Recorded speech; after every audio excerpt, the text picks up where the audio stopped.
Kaş insanlar bunu başa düşər ki, Allah xəbər verir. Biz elə bilirik ki, Allah yükləyir insanları, xeyr. Allah xəbər verir ki, filan işi görməyin nəticəsi filandır. Elə bir ki, xəbər verir ki, başını divara vursun, başını əzləzə ya. Bunu bizə deyənə deyir ki, sən də bizi yükləmirsən, ey filan. Deyirik belə şey. Allah da bizə deyir ki, filan işi görəndə nəticəsi olur. Deyir, bu da olmaz, nə oldu? Olmaz məsələsi deyil.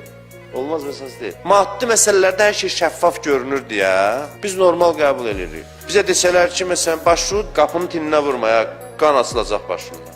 Biz necə qəbul edirik? Düzü, hə, də aydın məsələ. Allah deyir ki, qeybət eləmə, həmən sözü deyir. Deyir, nə oldu məsələn?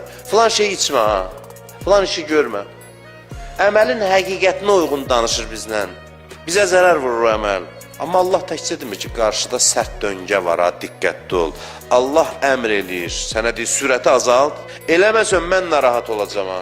Deyir, Allah, sən niyə narahat olsun? Sürəti azaltmayacaq, başı üstə gələcək dərənin içinə. Sən niyə narahatsan? Sən olacaq?